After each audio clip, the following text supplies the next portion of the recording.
Hey, what's up, guys? This is NorbCam. I'm back again since I didn't get to finish my conversation. It's not really a conversation, it's just me talking, but my chat about the Seahawks-Eagles game yesterday. Spent like the rest of the media out there talking all about the Carson Wentz hit, whether it was a dirty hit and all that, but I already gave you my 2 cents on that in my previous video, so this time I just want to talk about the game itself outside of that hit, because there was actually a game that took place that didn't involve the Carson Wentz hit. And I know a lot of fans are going to say, well, that game completely got altered because of that play, so that's kind of what messed it up. But anyway, that's it. It's what happened, and so the game still had to take place. That was first quarter, so there was plenty of football to be played after that, and a lot of things that could have gone either way. So after Carson Wentz went out, the 40-year-old backup Josh McCown came in there, and man, I was thinking about his first game. He started playing back when I got married. And we're talking 17 years ago, almost 20. I'm sorry, wait a minute, that's 17 years ago, almost 18 years ago. So before kids and all that. So that was he's an old guy, but man, he was making some plays out there. And I tell you, sometimes it's the backup, as we know. When you game plan for the starter, sometimes the backup comes in there and changes everything, because the offense has got to change what their plan was. They start abandoning certain things and they start doing some other things, and actually opens up some things that the defense isn't really prepared for. So the game, I thought, got really interesting after that point. But what I wanted to bring up was some positives, some negatives in terms of what I saw in that game. But the positives I thought were, first of all, Russell Wilson was awesome. He was masterful, I thought, in that game, really taking advantage of the strengths that the Seahawks had on paper over the Eagles, and that was the Eagles secondary. We know the Eagles banged up. Their secondary isn't exactly, a strong point. And Wilson threw, was it 325? I think it was 325 yards, one touchdown, an amazing touchdown to DK Metcalf for 53 yards, I think. And then the game sealing play to DK Metcalf at the end of the game was third down. Eagles had to get a stop to have any chance of coming back, and they went all in, full on, no cover zero, no safety, casino blitz, and the perfect play for DK Metcalf to get behind the secondary and make a game-sealing 30-something yard catch to end the game. That was awesome. So Wilson was great. He was leading rusher. I believe it was 9 rushes for 45 yards. So Russell has probably rushed more in that game than I've seen in a while. And so he was making plays where he had to with his arm and with his legs, hitting all kinds of receivers. DK was the obvious star, being one of the best performances by a rookie in NFL postseason history, which I believe this is just the start of many great things for DK Metcalf. As a rookie, he's had a great season. Could have been even better had he made a couple of catches that he missed, a couple of fumbles that he made. If not for a few miscues during the season, this would have been an even better one if one could even have a better season than that. But this guy's got so much potential. Ceiling is off the charts with DK Metcalf. I'm so excited to see what he can do the rest of the playoffs, but in the years to come, that's going to be a great connection. He's going to be fantastic. That speed, that height, that strength and size, and once he really starts to understand how to use that body and learning how to really take advantage of the routes and reading coverages and all that, he's just going to be even more amazing. So that's exciting. But he also, Wilson utilizes other targets. Lockett looking more like mid-season type Lockett before he got hurt, getting open. And what about that catch on the left sideline, man? The one where he came down and it looked like he was called out of bounds first, but then clearly on the replay he got 2 feet in. It looked in real time like he was out of bounds. But after you get to watch the slow-mo, you get to see how great that catch was. Got 2 feet in, body control, hold on to the ball, was awesome. Great throw, great catch. Tyler Lockett coming back into form as the playoffs are ramping up here. So Lockett looking great, getting open out in those those soft spots in the zones.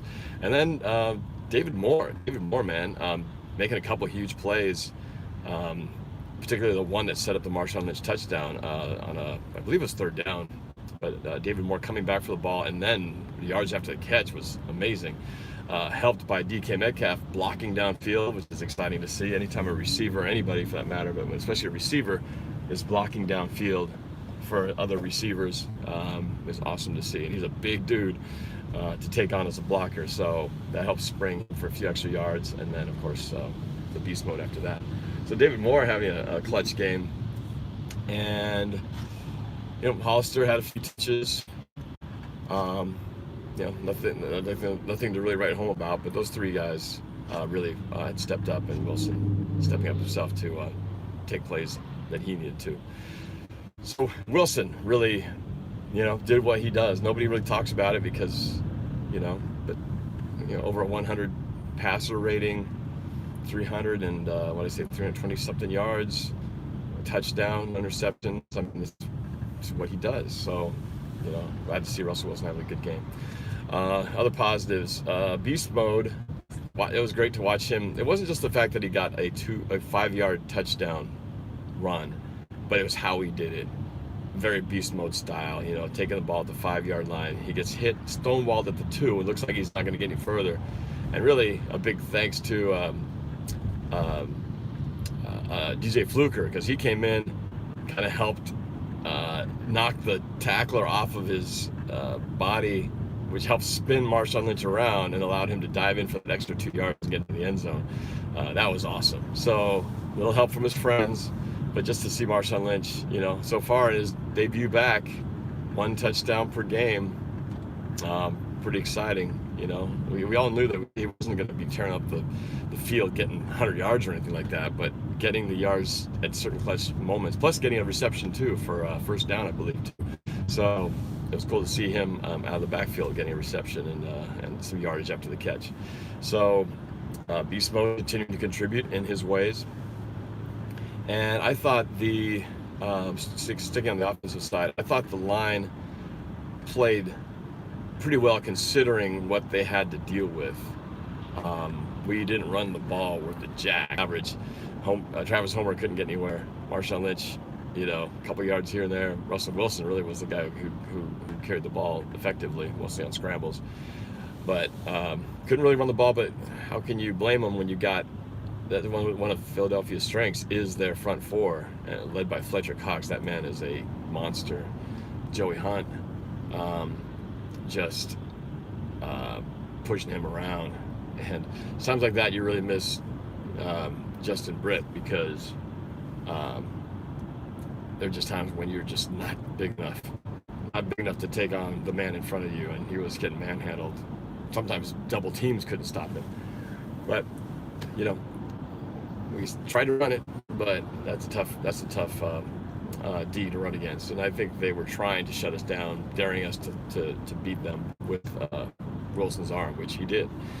But you got to hand it to the Eagles defense. That front four is a monstrous front line. And so I thought what was impressive, we couldn't run, but we actually pass protected fairly well and gave Russell enough time to make those deep throws that he was able to connect on. Because you can't make those deep throws without the time. And from the pocket, Wilson was able to make a couple of those big ones to DK and Lockett. So I thought the line, and only 1 sack, and that's Wilson getting out of trouble sometimes, but the line actually did a pretty good job considering the struggles we've had over the last few games with lots of sacks. So 1 sack for 1 game, that's pretty good. And I gotta say this for the offensive line, you gotta look at the entire picture. I had to kind of step back and look at what has happened and what our line has had to do to adjust, because every team has injuries. But look at our offensive line, what it was designed to be at the beginning of the year. This was supposed to be an offensive line with health. If everybody was healthy, you'd have Justin Britt, Iupati on the left, Fluker on the right, Dwayne Brown on the left tackle, and then Jermaine Ifedi on the right.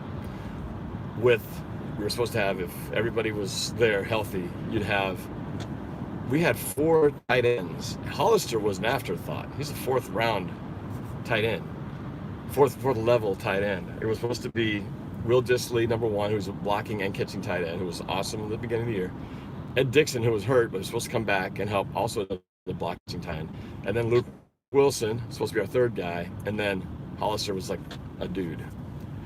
And we lost all 3 of those first levels of tight ends. And Hollister was the last guy. We had to get Tyrone Swoops promoted from the practice squad just for an extra body in there.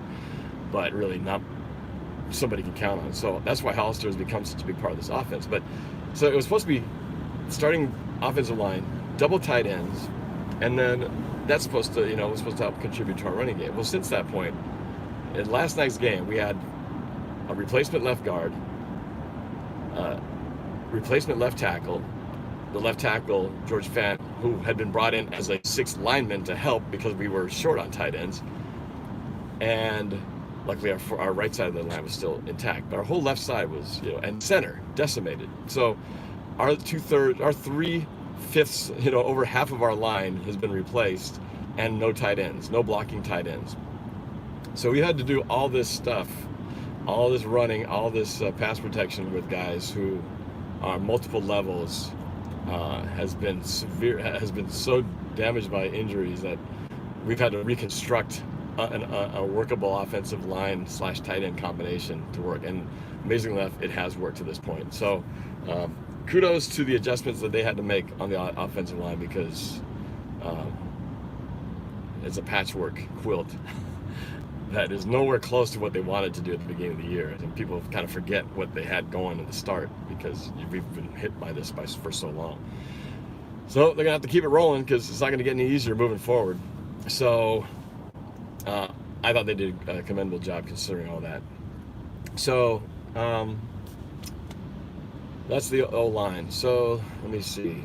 Time to move to the defensive side of the ball. So defense,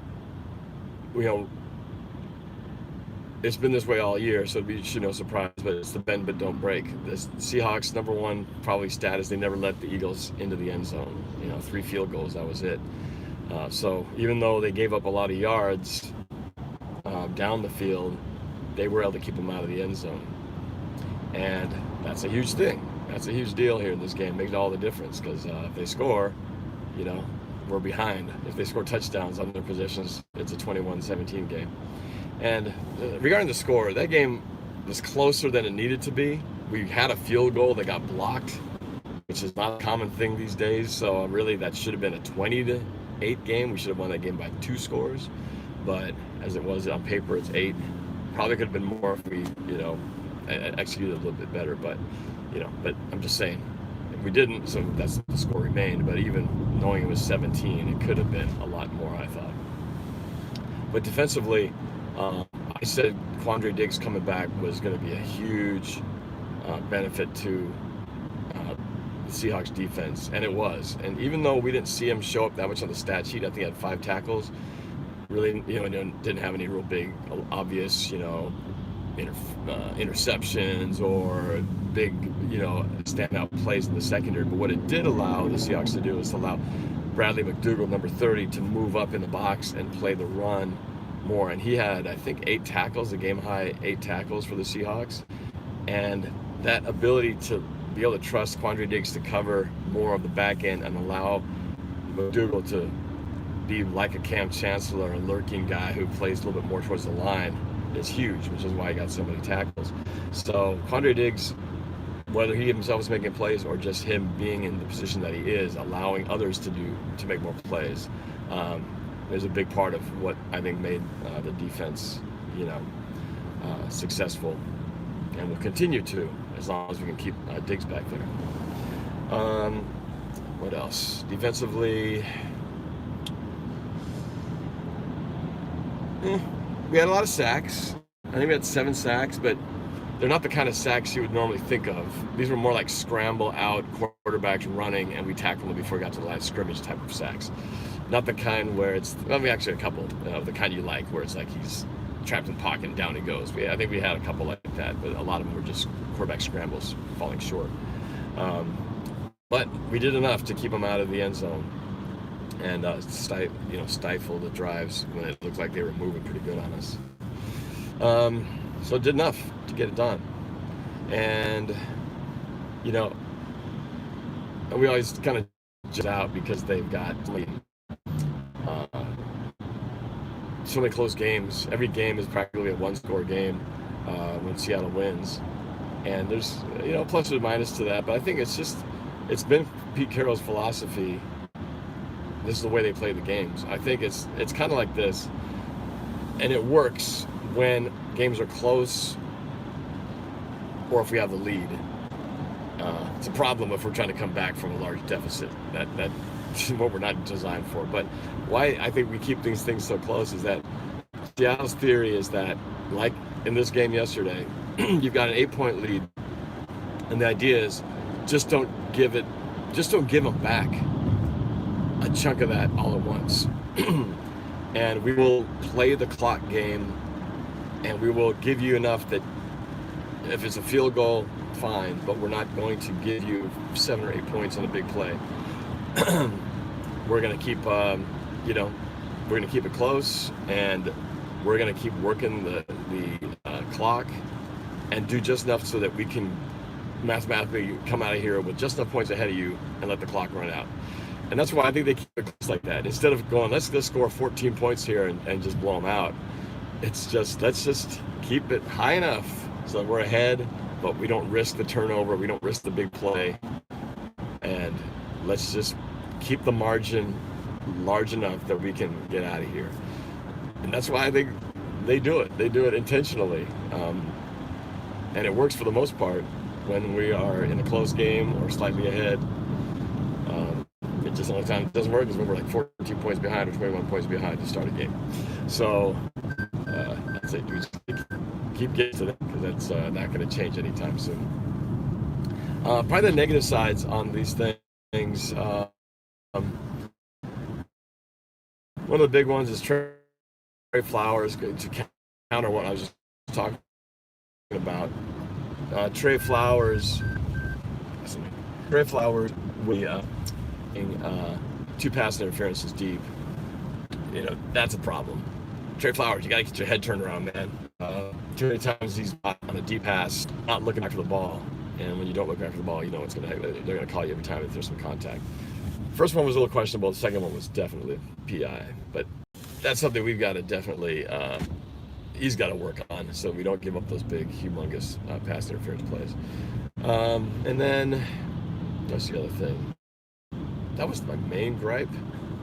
I don't really have too much to complain about, other than, we were a little bit leaky on defense, giving up a lot of running yards. Tackling was a little bit better this time, but it feels like sometimes some of the gaps are just a little bit not filled right. So I think we're still working on that so that we don't give up these 10-yard plays on the ground. And, we just got to continue to work what we got to work here in terms of, just doing your job. Be where you got to be. And it's when you try to reach too far or not be in the spot that you're at where things fall apart. So, that's mainly it. I thought, we made the most of our situation and got enough to get the job done. So, the game plan against the Packers will be totally different. And against the Packers. But anyway, for now I'm excited. I'm thrilled that we're moving on. It's been a while since we've been in a divisional game. It's been like last year we only got the wild card locked out. We're excited at the possibilities. It's been almost 20 years since we won a game. Maybe it has been 20 years. 1999 was the last time we won in Lambeau Field, and that was when Brett Favre was quarterback. It's been that long. Mike Holmgren was coaching, and Brett Favre was the quarterback the last time we won in Green Bay. And I think Mike Kittner was the quarterback. That's all. Anyway, we'll talk more about that Packer matchup soon here, but just want to enjoy, let you guys hear a few of my thoughts on that game. And